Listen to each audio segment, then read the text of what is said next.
Yeah. Turning now to the forecast. Now we started out really hot and the temperatures dropped off a little bit. Some rain. Rain cooled air is the biggest blessing, right? Because we were at 95 yesterday. We hit 94 today. Now we actually have some temperatures in the 70s. Now there is a price to pay because we still have active flood issues in the southern parts of Gaston County, northern York County, and I'm going to move on to Cleveland County because I think we're going to have a similar scenario of what happened here happened within minutes. So check it out. Right now we have that flood advisory that goes until 8:45 from everything that's gone on. We had one thunderstorm that popped up. Now it's starting to weaken. We don't really have the lightning associated with this, but it's this cluster right here that could potentially form this again. So what happened here was outflow boundaries. When you have one thunderstorm, all that cold air from within it plows down to the surface and it rushes out, and that forms its own little ribbon of air. And that's why you're seeing all these little areas of green. We had one come from the northwest, one come from the south, and one little thunderstorm is now starting to form just northwest of Gaffney. Meanwhile, all the energy from this storm looks like it's all meeting in this one little window. So if you are watching from southern Cleveland County, south of Shelby,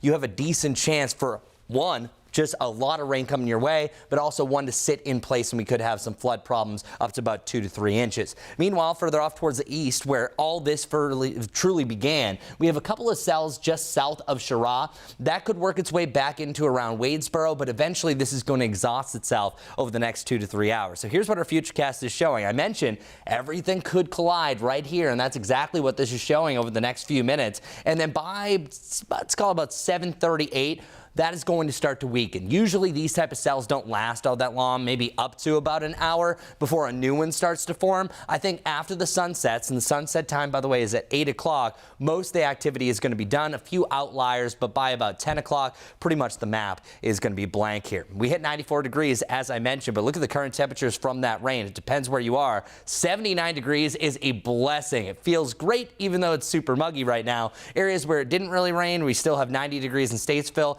70 degrees in Gastonia, so big cool down from those showers. Hour by hour, we're expecting to fall back down into the 70s. Those that had the storms, once the clouds start to break again, you'll warm up a few more degrees. We're dropping down into the lower 70s overnight tonight, and that's been the trend for the last several days. Really, over 10 days we've had that for a low temperature. We will fall to the upper 60s, so a slight break from that heat, at least at night. As far as tomorrow goes, because of all the storms and the rain that we have, I think that's going to evaporate. We could have some patchy dense fog to begin the day. Rain chances after today, just isolated, but we have a better chance Monday, Tuesday, and Wednesday, as high temperature is still going to be soaring through the 90s. So no real break from the heat immediately. It's not really until day 7, 8, 9 that we're back to the upper 80s, but more mid-90s through this coming weekend. Luckily, our storm chances are going to be kind of like what we saw the last couple of days, but today's status could be achieved again Monday, Tuesday, and Wednesday with better conditions. Chris, thank you.